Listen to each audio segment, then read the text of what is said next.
ತಡದಲ್ಲೇ ರಾಜ್ಯಕ್ಕೆ ಆಗಮಿಸಿದರೆ ಈಗ ರಣದೀಪ್ ಸಿಂಗ್ ಸುರ್ಜೇವಾಲಾ ಕೆಂಪೇಗೌಡ ಏರ್ಪೋರ್ಟ್ ಲಾಂಚ್ನಲ್ಲಿ ಸದ್ಯಕ್ಕಿದ್ದಾರೆ ಸುರ್ಜೇವಾಲಾ. ಇಲ್ಲಿಂದ ಅವರು ನೇರವಾಗಿ ಲೋಕಭವನಕ್ಕೆ ಬರುವಂಥ ಸಾಧ್ಯತೆಗಳು. ಫೋನ್ನಲ್ಲೇ ಬ್ಯುಸಿಯಾಗಿದ್ದಾರೆ ರಣದೀಪ್ ಸಿಂಗ್ ಸುರ್ಜೇವಾಲಾ.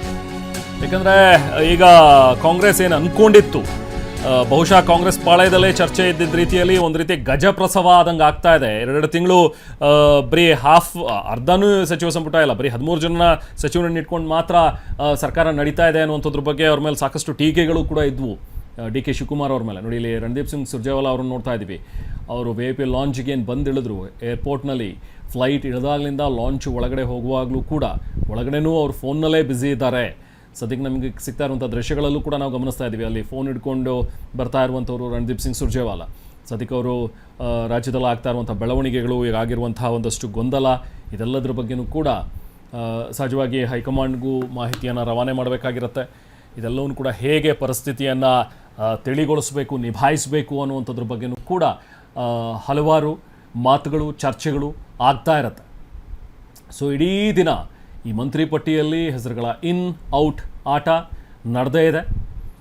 ಇಷ್ಟು ದಿನಗಳ ಕಾಲ ವೆಯ್ಟ್ ಮಾಡಿ ಒಂದು ಪಟ್ಟಿಯನ್ನು ಸಿದ್ಧಪಡಿಸುವಂಥದ್ದು ನಿಟ್ಟಿನಲ್ಲಿ ಆದಂಥ ಕಸರತ್ತುಗಳು ಕೊನೆಗೂ ಈ ಥರದ ಒಂದಷ್ಟು ಗೊಂದಲ ಆಗುತ್ತಂದರೆ ಹೇಗೆ ಅನ್ನುವಂಥ ಪ್ರಶ್ನೆ. TB ಜಯಚಂದ್ರ ಮನೆಯಲ್ಲಿ ಅಸಮಾಧಾನಿತರ ಸಭೆ ಸೇರಿದ್ದಾರೆ. ಈಗ ಅಪ್ಪಾಜಿ ನಾಡಗೌಡ ಇದ್ದಾರೆ, MY ಗೋಪಾಲಕೃಷ್ಣ ಅವರಿದ್ದಾರೆ, ಮೀಟಿಂಗ್ ನಡೆಸ್ತಾ ಇದ್ದಾರೆ. ಈಗ ಅಸಮಾಧಾನಿತ ಶಾಸಕರು ಸಚಿವ ಸ್ಥಾನ ಸಿಗದೇ ಇದ್ದಿದ್ದಕ್ಕೆ ಅಸಮಾಧಾನಿತ ಶಾಸಕರು ಬೇಸರವನ್ನು ವ್ಯಕ್ತಪಡಿಸಿದ್ದಾರೆ. ಹಾಗೆ ಸಭೆ ಸೇರಿದ್ದಾರೆ, ಅದು TB ಜಯಚಂದ್ರ ಅವರ ಮನೆಯಲ್ಲಿ. ಯಾಕಂದರೆ TB ಜಯಚಂದ್ರ ಅವರು ಕೂಡ ಈ ಬಾರಿ ಹೇಳಿದರು, ಅವರು ಡೆಲ್ಲಿಲೇ ಇದ್ದರು, ನನಗೆ ಏನು ಡೆಲ್ಲಿ ವಿಶೇಷ ಪ್ರತಿನಿಧಿಯಾಗಿ ಕ್ಯಾಬಿನೆಟ್ ಸ್ಥಾನಮಾನ ಇದ್ದರೂ ಕೂಡ ಈ ಬಾರಿ ನನಗೆ ಮಂತ್ರಿಮಂಡಲದ ಒಳಗೆ ನಾನು ಇರ್ತೀನಿ ಅನ್ನುವಂಥದ್ರ ಬಗ್ಗೆ ಅವರು ಕೂಡ ಒಂದು ಆಸೆಯನ್ನು ವ್ಯಕ್ತಪಡಿಸಿದರು.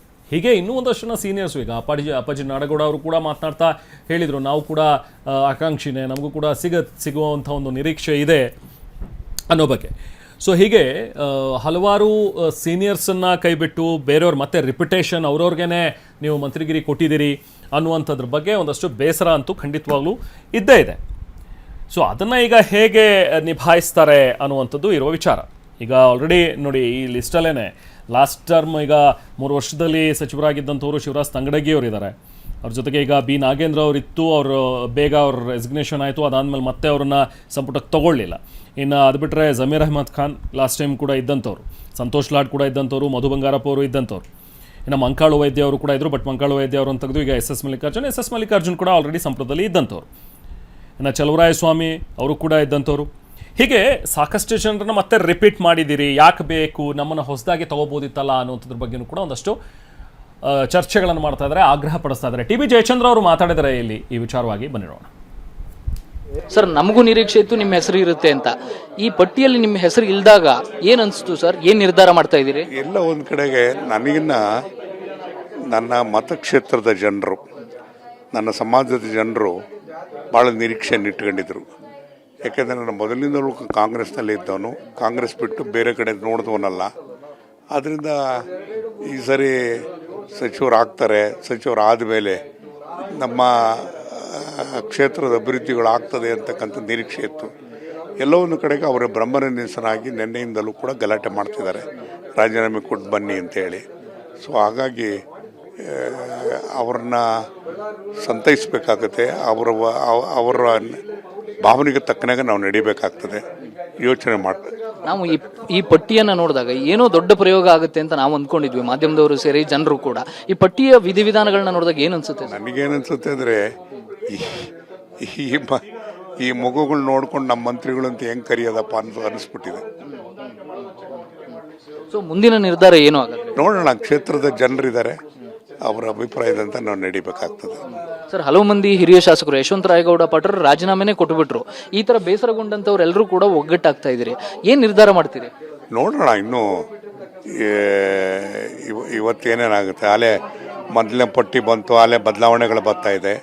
ಇದನ್ನೆಲ್ಲ ನೋಡಿದ್ರೆ ಏನು ನಡೀತಾ ಇದೆ ಪಕ್ಷದಲ್ಲಿ, ಶಿಸ್ತು ಅನ್ನೋದೇನಾಯಿತು ಅಂತೇಳಿ ಯೋಚನೆ ಮಾಡೋಂಥ ರೀತಿಯಲ್ಲಿ ಆಗಿದೆ. ಸರ್, ಅಂದ್ರೆ ಹಿರಿಯರನ್ನ ಕಡೆಗಣಿಸ್ಲಾಗ್ತಾ ಇದೆಯಾ? ಹಿರಿಯರ ಕಡೆಗಣಿಸ್ತಾ ಇದ್ದಾರೋ, ಪ್ರಾಮಾಣಿಕರ ಕರ್ಗಾಯಿಸ್ತಾ ಇದ್ದಾರೋ ಏನು ಅಂತ ಅರ್ಥ ಆಗ್ತಾಯಿಲ್ಲ. ಒಟ್ಟಿನಲ್ಲಿ ಬೇಸರ ಆಗಿದೆ. ಕ್ಷೇತ್ರ ಜನರು ನಮ್ಮನ್ನು 10ರಷ್ಟು ಬುದ್ಧಿವಂತರು, ನಮ್ಮನ್ನು ಆಯ್ಕೆ ಮಾಡಿದವರು. ನನ್ನನ್ನು ಸ್ವತಂತ್ರವಾಗೂ ಕೂಡ ಗೆಲ್ಲಿಸಿ ನನ್ನ ಎದುರು ನಿಂತವ್ರು ಯಾರಿಗೂ ಡಿಪಾಸಿಟ್ ಬರಲಿಲ್ಲ. ಆ ರೀತಿಯಾಗಿ ಚುನಾವಣೆ ಮಾಡಿದಂಥವ್ರು ಮತದಾರ ಆಣತಿಯಂತೆ ನಾವು ನಡಿಬೇಕಾಗುತ್ತಲ್ಲ. ಮತವನ್ನು ಕೊಡ್ತಕ್ಕಂಥವ್ರು ಅವರೆಲ್ಲ. ಸರ್, ಈಗ ಬೇಸರ ಆದಂತ ಎಲ್ಲ ಶಾಸಕರನ್ನ ಮಾತಾಡ್ಸಿದ್ರ ಏನ್ ಅಭಿಪ್ರಾಯ ವ್ಯಕ್ತವಾಗ್ತಿದೆ? ಒಬ್ರಿಗೊಬ್ಬರು ಮಾತಾಡ್ತಾ ಇದ್ದಾರೆ. ಈ ಥರ ಬ್ರಹ್ಮರ ನಿರಸನಾಗಿದೆ, ಇದಾಗಿರೋ ಸರಿಯಾ ಅಂತ ಹೇಳಿ ಎಲ್ಲರೂ ಮಾತಾಡ್ತಾ ಇದ್ದಾರೆ. ಇದಿಷ್ಟು ಹಿರಿಯ ಶಾಸಕರಾಗಿರುವಂತಹ ಟಿ.ಬಿ. ಜಯಚಂದ್ರ ಅವರ ಮಾತು. ಕ್ಯಾಮರಾ ಪರ್ಸನ್ ವಿನೋದ್ ಜೊತೆ ಪ್ರಸನ್ನ ಗಾಂವ್ಕರ್, ಟಿವಿ9 ಬೆಂಗಳೂರು.